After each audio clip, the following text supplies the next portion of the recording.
Assalamualaikum warahmatullahi wabarakatuh. Anak-anakku kelas 9C, D, dan E yang sangat saya banggakan. Pada hari ini kita akan memulai pelajaran PAPB.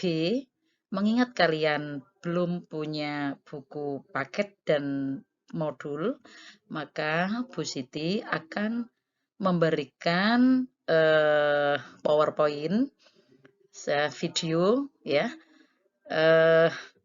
Maka anak-anak kalian harus menyimak apa yang akan Bu Siti berikan karena di dalam buku paket tidak selengkap seperti yang diberikan pada saat PowerPoint Bu Siti ini. Sebelum kita belajar, mari kita berdoa bersama. Bismillahirrahmanirrahim. Selanjutnya anak-anak, materi kita pada pagi hari ini yaitu tentang bab modul 1 ya. Kalau di buku paket itu bab 7 yaitu tentang pentingnya optimis, ikhtiar dan tawakal. Nah, apa itu optimis? Ya, optimis itu suatu sikap penuh dengan keyakinan tinggi dalam menghadapi permasalahan. Ya. Jadi keyakinan yang sangat tinggi dalam menghadapi permasalahan kehidupan di dunia ini dan di masa depan dalam meraih kesuksesan yang telah dicita-citakan sebelumnya. Tanpa menyerah, pantang menyerah ya anak-anak ya. Optimisme sebuah sikap ya, sebuah sikap yang akan mendorong seorang individu untuk terus berusaha, pantang menyerah guna mencapai tujuan dan cita-cita yang diinginkan. Walaupun seberat apapun problematika yang dihadapi, namun dengan adanya keteguhan hati dan sikap optimisme akan menjadikan seseorang dapat menghadapinya dan mencari problematinya atau mencari problem solvingnya. Nah, sekarang hal-hal yang dapat meningkatkan rasa optimisme dalam diri sendiri itu apa? Ya, tata kembali target yang hendak kita capai. Jadi, aku ini pengen jadi apa toh? Aku nanti itu kalau sudah gede pengen jadi apa toh? Nah, itu ditata. Pecah target besar menjadi target kecil-kecil yang segera dapat dilihat keberhasilannya. Nah, kalau tujuanmu itu misalnya pengen menjadi dokter, atau pengen menjadi tentara, atau pengen menjadi polisi, atau pengen menjadi guru, siapkan mulai sekarang ya. Mulai sekarang disiapkan. Ya, pecah target besar menjadi target-target kecil. Oh, berarti langkahnya harus ini. Aku harus belajar baik. Kalau pengen jadi polisi, oh aku harus olahraga. Oh, aku harus makanannya baik. Aku tidak boleh merokok. Aku tidak boleh macam-macam ya. Yang berikutnya bertawakallah kepada Allah setelah melakukan ikhtiar. Jadi sholatnya harus baik ya. Terus puasa Senin Kemis kalau bisa ya. Ubah pandangan diri kita terhadap kegagalan. Aku harus bisa. Ya gitu, aku harus bisa. Yakinkan kepada diri kita bahwa Allah akan selalu menolong dan memberi jalan keluar. Nah, ini yakin ya, keyakinan besar ya. Nah, manfaatnya apa kalau kita punya sikap optimis itu? Manfaatnya apa? Ya, panjang umur ya, tidak murung ya. Jadi dalam pandangan itu kuat ya. Lebih jarang mengalami depresi, maka akan menghadap dunia itu tegar anak-anak ya. Tingkat stres lebih kecil. Memiliki daya tahan tubuh yang baik terhadap penyakit. Ya karena itu tadi imun meningkat. Karena apa ya? Selalu percaya diri tadi anak-anak ya. Lebih baik secara fisik dan mental. Jadi secara fisik dan mental itu bagus. Mengurangi resiko terkena penyakit jantung. Ya karena tidak stres tadi anak-anak ya. Nah, berikutnya anak-anak, pengertian ikhtiar.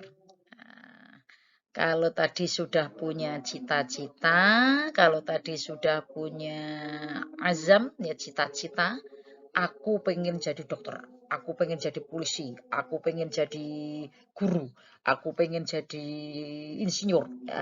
Itu harus ada ikhtiarnya anak-anak. Ikhtiar itu apa?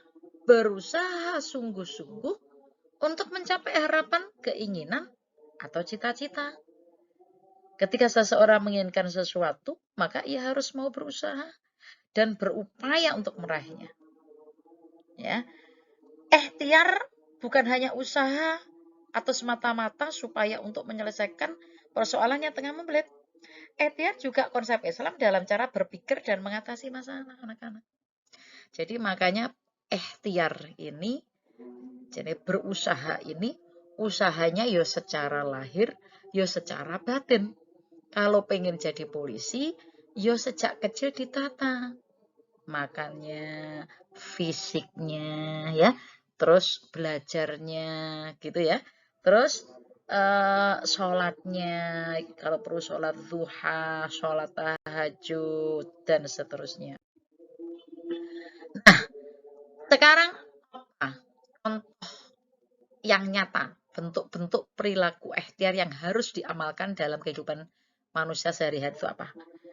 Kerja keras dalam mencapai harapan, semangat dalam menghadapi kehidupan, tidak mudah menyerah dan putus asa, disiplin dan penuh tanggung jawab, giat bekerja dalam rangka memenuhi kebutuhan hidup, giat bekerja ya, rajin berlatih, belajar, dan meraih yang diinginkan dan yang dicita-citakan.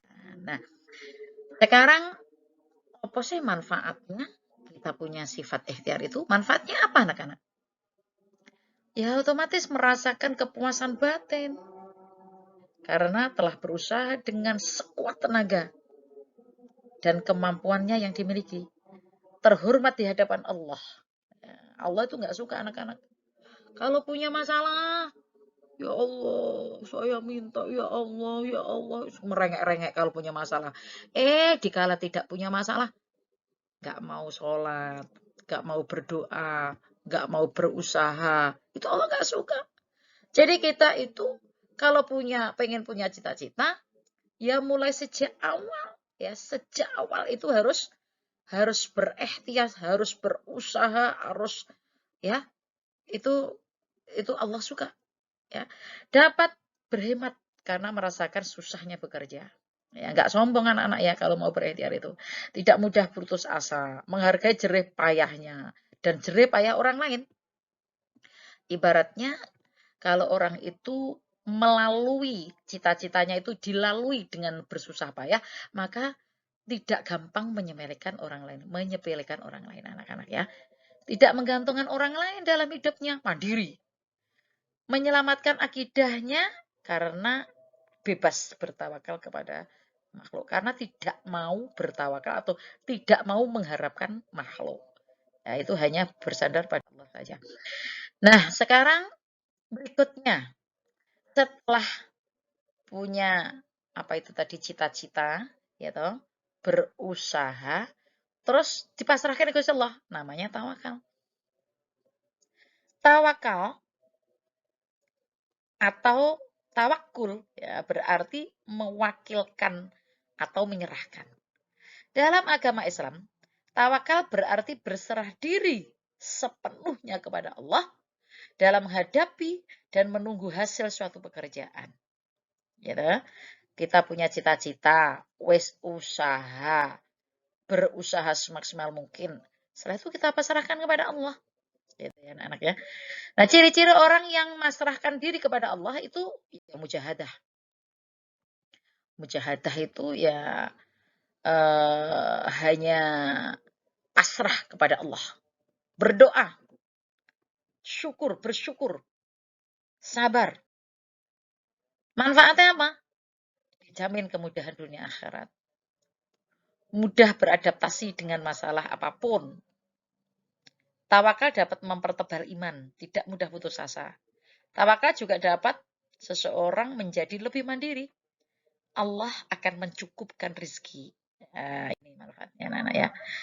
Nah, anak-anak, pada materi ini memang materi Quran. Sehingga kalau kalian nanti mendapatkan modul atau mendapatkan paket, maka di situ justru banyak diajarkan tentang tajwid. qalqalah. Kalau kalian membaca Al-Quran, ya, itu ada harus panjang, harus pendek, harus apa itu namanya? Istilahnya memantulkan ya, memantulkan huruf atau mentasjidkan dan sebagainya. Ya, itu qalqalah. Nah, apa tajwid. Nah, salah satunya adalah qalqalah. Apa itu qalqalah? Pengertian qalqalah itu bagian dari hukum bacaan dalam ilmu tajwid yang dibaca memantul atau dipantulkan anak-anak. Hukum bacaan dari pengertian qalqalah ada dua. Bacaan qalqalah sugro, sugro itu kecil, dan kubro, dan qalqalah besar.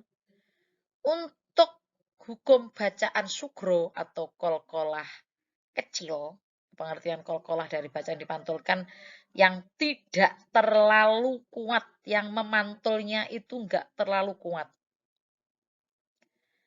Kalau kubro itu memantulnya kuat. Nah, ada 5 huruf anak-anak, huruf qalqalah itu. Kalau disingkat, qotbu jadin. O, to, ba, ya, qot, bu, jadin. O, to, ba, jim, dal.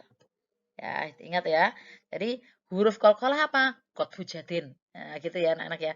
O, to, ba, jim, dal. Itu huruf qalqalah. Nah, kalau kalian di dalam membaca Al-Quran kok ketemu o, to, ba, jim, dal di akhir yang mati, sing bunder ya, ya, yang apa itu namanya, hurufnya itu kok dhuwure kok ada huruf mati.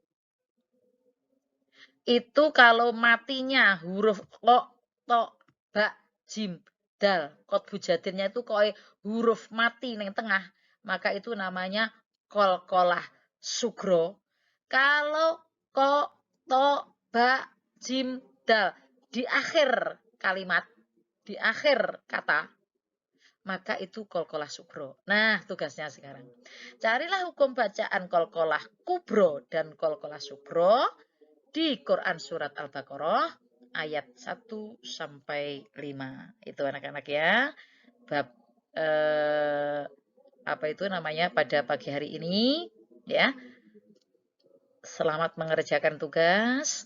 Kalau tidak bisa tanya pada Bu Siti, artinya kalau tidak bisa keterangannya ini tadi lah anak-anak ya. Dan tugas kalian bagi yang sudah bisa mengakses atau login e-learning atau Moodle kalian bisa kalian taruh di Moodle. Kalau belum bisa di share ke Japri Bu Siti. Saya tunggu tugas kalian karena ingat kalian kelas 3 jangan diulur-ulur tugasnya. Assalamualaikum warahmatullahi wabarakatuh.